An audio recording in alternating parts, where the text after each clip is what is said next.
Welcome to the Scoop with Dukes. I'm your host, Philip Dukes, aka Dukes the Scoop. Check me out on Twitter and Instagram at Dukes the Scoop. And please be sure to hit the like and subscribe button. If you have not become a member, please go to the description, scroll to the bottom, and you will see a link where you can become a member.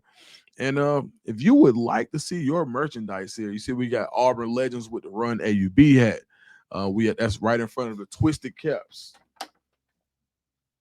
As you can see there, if you would like to see your merchandise on screen or you would like to promote, send me an email at dukesthescoop@gmail.com.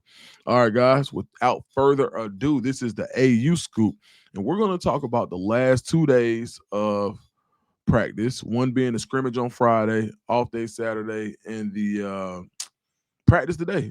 Auburn did practice today, Sunday. Well, actually, it's Monday where I am. I'm recording this at 12:16 Eastern, and I'm gonna drop it tonight. So if you wake up in the morning, this came out Sunday night. But got a little intel. It hasn't been a ton out. We can start Friday, and then we'll get into like some depth chart. Um, Friday, Friday scrimmage, a slow start for the first team offense, but when they picked it up, they picked it up, and I think that sentiment will be echoed by the time you hear Coach Freeze talk. But when they got rolling, from multiple accounts, when they got rolling, they got rolling. A couple explosives, which was good. One, and I think the biggest note that I got coming out of Friday was that Caleb Falk on the scout team gave what, and a lot of it was first team scout team, and not a ton of good on good, but wanting to see what people did, getting that first game time look. So a lot of it was ones versus scout team. Now they did mix the looks up as they rotated, but during a period where you had ones offense versus scout team defense, Caleb Falk was giving them fits. I didn't hear that once. I heard that a few times. So I think it's really interesting just to see how he develops. I think it'll be interesting to see how he develops. But on multiple accounts, he made a name for himself on Friday.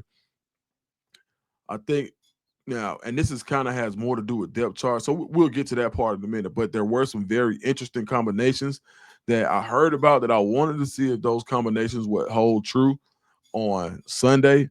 But for the most part, and everybody wants to know, is the offense looking better? But after a slow start, the offense did pick it up on Friday. So what does that mean for Baylor? Hell, we don't know. Like, and if anybody tells you that they think that, hey, the offense is going to score this amount of points, they don't know. It's basically going to be what happens when you start attacking somebody who doesn't have on the same colors as you. And I say that repeatedly, but uh, I just from what I heard, the scrimmage was productive. Not a ton, just getting into the game day flow and seeing it more so about that was more so about getting people to feel of what game day will look like, more so than and who probably the ones will be. And so to get into Sunday, more of the same, but more game time prep. Um, I think it'll be. I think Jackson Arnold is once again getting the ball out quick, quickly, quicker, but still not as quickly as Coach Freeze wants it. I think this week is going to be important, and also to know this, you're going to start to see more and more of Coach Freeze open it up with his offensive staff. So I think during this week and in the game, I think the ability that Auburn's defense had in the fall to stymie the offense, and I think Coach Freeze is going to echo this sentiment as well, was more based in familiarity and scheming for DJ Durkin. The good part about this is the stuff that Durkin was scheming up, the exotic stuff. From what I'm hearing, the stuff that he was drawing up literally was kind of like, what the hell? Like what the hell? What like where did that come from? And so without the offense scheming for it, it put the offense at a disadvantage. But I think it was really good, and the silver lining to it, because I know everybody wants to, they want the feedback to come out of camp. It's like, oh man, the offense is gonna put up 60. No, that's not that. What it does do is it gets your offensive line ready to adjust. And I think the other part of it is you never got to see offensively, just to be fair to the offense, another key fact or factor in all of this is you never got to see the offense, or you never got to see Jackson Arnold improvise from out of the backfield. Once you got close to him, play dead. You never got to see him use that footwork, that athleticism, or the agility for him to really cook once, you had rushers in the backfield. So I think the offense is going to be fine. I talked to somebody today who feels like as good as the offense was, this could be as good as the defense was all fall camp, this could be a shootout.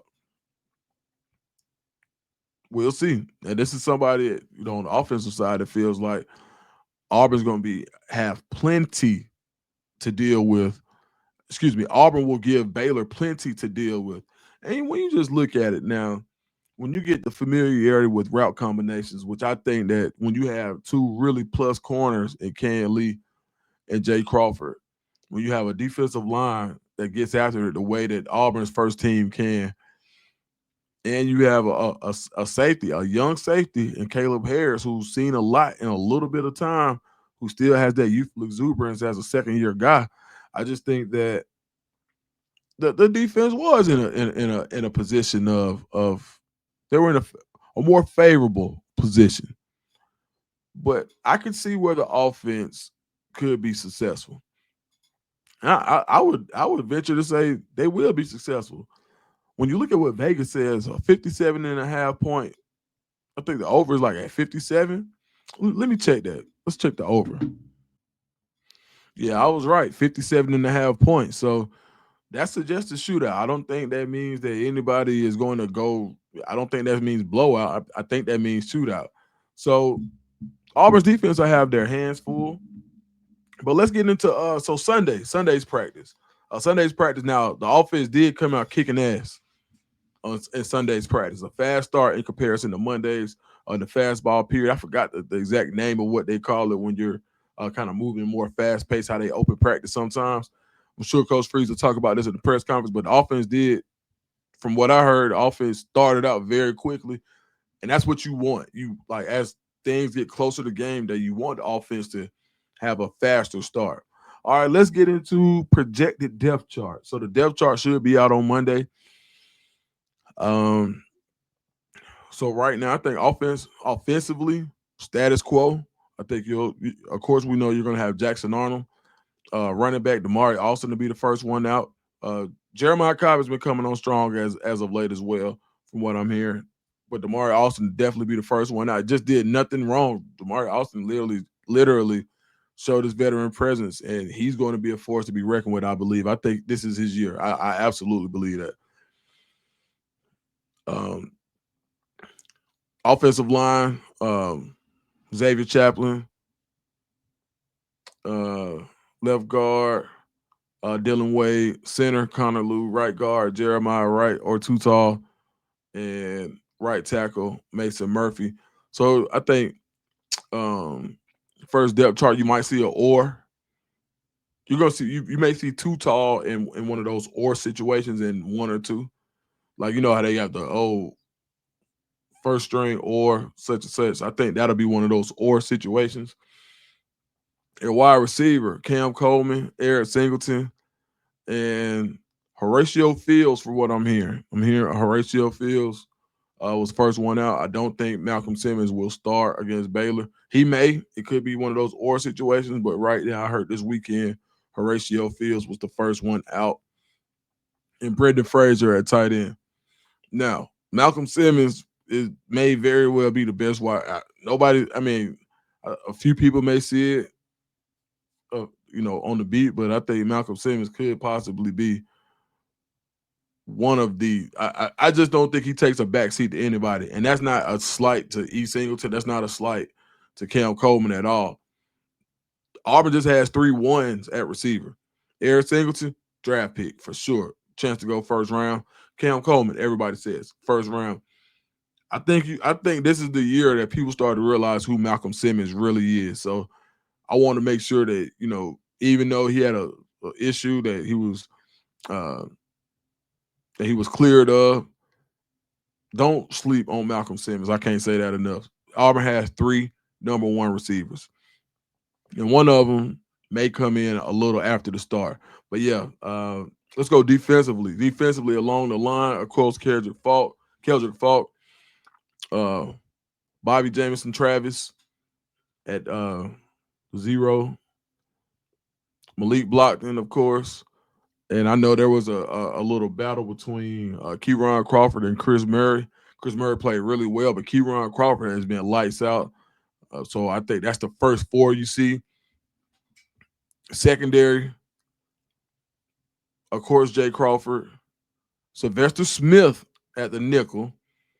We'll see how that plays out. A lot of people thought that Rayshawn Pleasant could sneak in there at that nickel. And a lot of people feel like he's a really good nickel, but Sylvester Smith did enough to win that job from what I'm hearing. So I believe he'll be first on the depth chart. Now, I could be wrong. I'm just telling you what I heard so far. And if I'm wrong, I'm sorry. I'm just telling you the way I've heard it. But Sylvester Smith at the nickel, of course, Jay Crawford, K.L. at the corners, Caleb Harris at the safety, and the other safety right now, the way it stands, it looks like it's going to be Jacquez Robinson. From over the weekend's practices, that's what I'm hearing. Jacquez Robinson.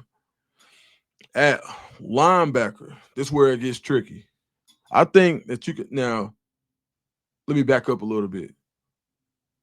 Yeah, Jacquez Robinson, Sylvester Smith. These guys are interchangeable as well. So you could see some oars in there. At linebacker, you could see a lot of oars.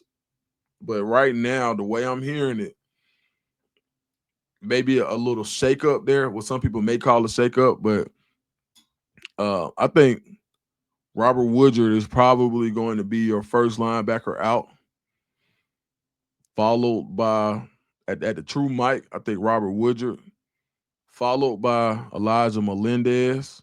And I don't think it'll be an or there. It could be, but I think, and Caleb Wheatland may be in that 3 spot. Where I'm hearing that. You could see him in that or, but I think the way it should shape out should be, the way I'm hearing it should be Robert Woodard at the 1 in that mic. 2, Elijah Melendez, who had a really good fall camp. It's just about making sure he can get everybody lined up. But, towards the end of the year, I think it's going to be impossible to keep him off the field the way he played, especially on early downs. And 3 would be Caleb Wheatland. At that weak side backer. So I think you could see maybe a little shakeup. I'm not 100% positive, but you could see an or right there between DeMarcus Riddick and Xavier Atkins. You really could see an or, and then maybe Xavier Atkins first for the first game. So I think he plays a lot, and I think in dime situations you see Xavier Atkins and probably DeMarcus Riddick playing together. But Xavier Atkins was probably your standout linebacker of the fall, and I wouldn't be surprised if you see this man name either 1 or at an or with DeMarcus Riddick or on the depth chart. And that's not a strike at DeMarcus and who he is as a football player. It just is really just a big up to Xavier Atkins for the way that he played in the fall camp. So yeah, I think at minimum you see Xavier Atkins as an or. If you see him at a 2, hey, I get that as well. But I definitely think that he's going to play a ton against Baylor for sure. I think he's earned that. So yeah, that's basically the depth chart the way I heard it. Compared tomorrow, let's see what everybody else hears. But yeah, I think the biggest takeaways is you may see a shakeup at linebacker. I think Jacquez Robinson locked down that safety, and at wide receiver, I think Horatio Fields goes out as the 3rd wide receiver to start the game or at the beginning of the season. All right, so man, that's my time for tonight. I just want to drop something real quick before tomorrow morning. If you're seeing this in the morning time, just make sure you hit the like and subscribe button. And if you're staying up at night, hey man, this is a treat. Make sure you drop a comment and let me know what do you think the score is going to be. I'll get into like some predictions probably a little bit later on in the week. All right, man. Appreciate it, y'all.